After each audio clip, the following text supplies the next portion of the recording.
So I'm here with Elizabeth Kharono, and Elizabeth was a speaker at one of the UN sessions at the Commission on the Status of Women. The session was entitled Rural Women's Groups and Key Stakeholders Frame Joint Actions. And Elizabeth, you had a chance at that session to share some of your experiences in Uganda. And I thought it would be wonderful to get a chance to hear in more detail about that experience. Okay, thank you very much.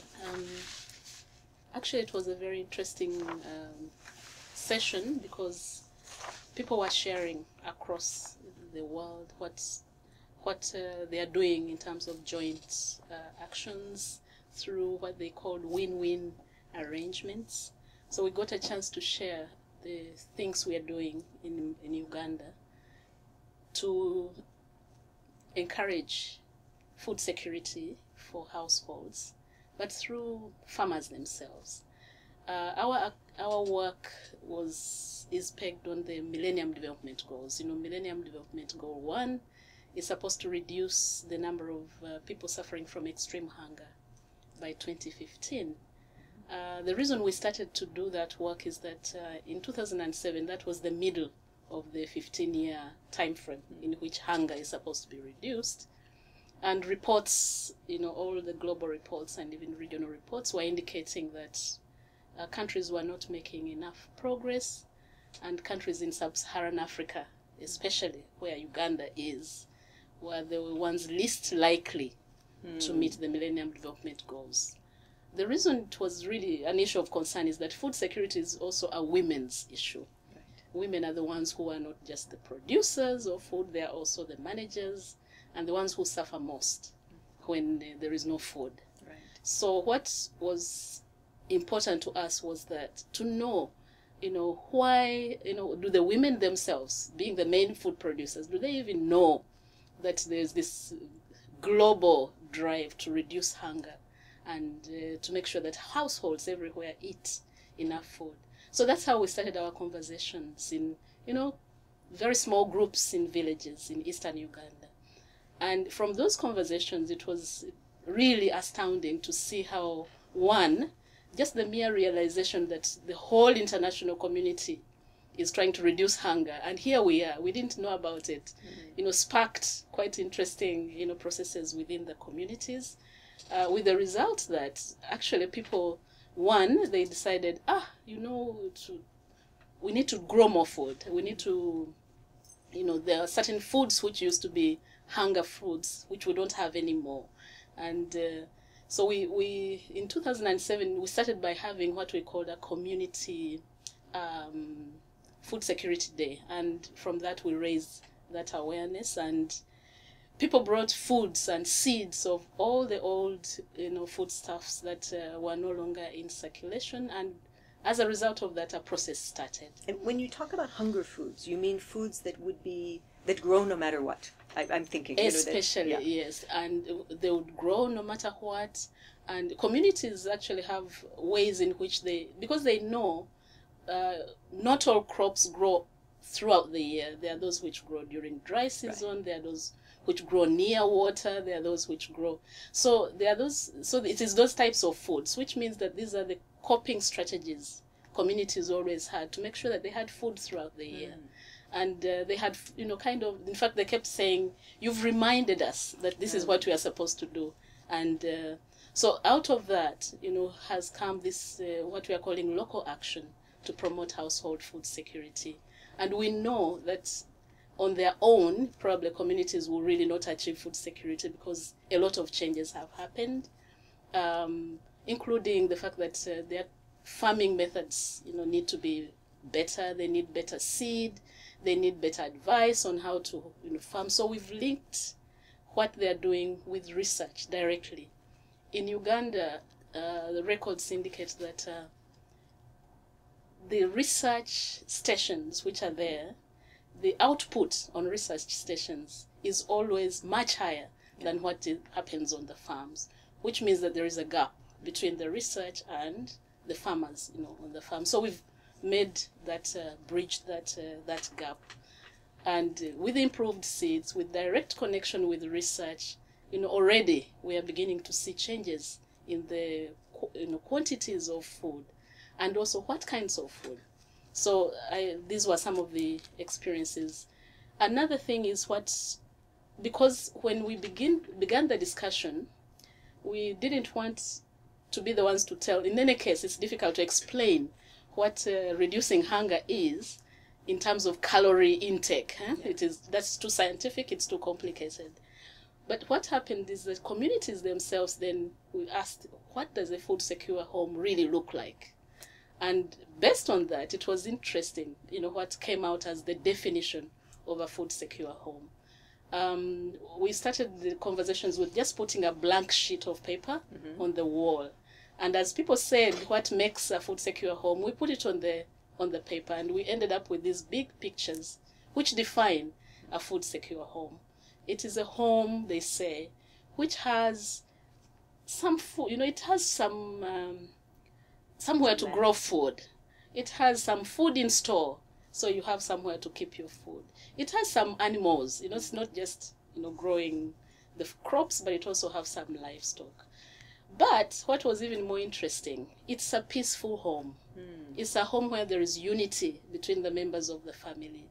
It's a home where hospitality, is a positive quality. The women were saying, you welcome visitors with a lot of confidence because there is some food to give it to them. And generosity and reciprocity, and then caring for those who are not able to produce for themselves. So we found that actually, if we just use this community definition of food security, you are really talking about changing the current context in the rural areas and changing it with women in control of this process. Because, they're saying, we want to be able to manage our homes better. We have better health in our homes. Our children can go to school if we have more food.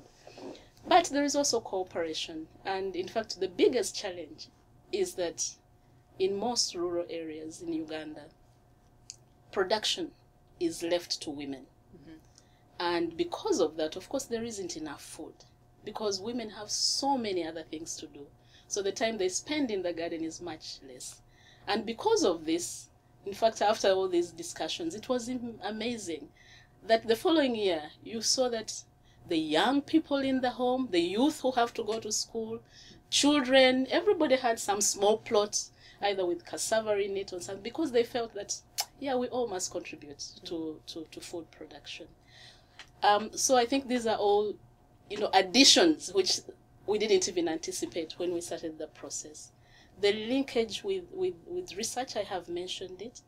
But also, once the women have learnt new ways of doing things. I'll give an example. In this area, there is a particular yam. It's mostly grown in West Africa, but and also the old people in this area know that it's an important food. I think it grows no matter what, whether it's raining or whatever. So it is a good, crop to have in the gardens. So in one time when we were having an exhibition, a researcher from one of the institutions, a very learned man, comes and uses the yam that had been brought for exhibition to say that this is a very important crop for, to reduce hunger in the homes. And he showed how you should plant it. One woman took a small piece, this much. Do you know, in that year, that woman was able to cut it up because she did it the way the researcher told her to do. Right. She had 10 yams in her compound. And then she didn't stop there. She had started to give it to other, farmers in her neighborhood. So without much ado, already there is a lot of, spillover of the training that they get. The same thing is to do with millet. Millet is a very important crop, not just because of its value, but also the way it helps communities and families live through hard times because it keeps for a long time.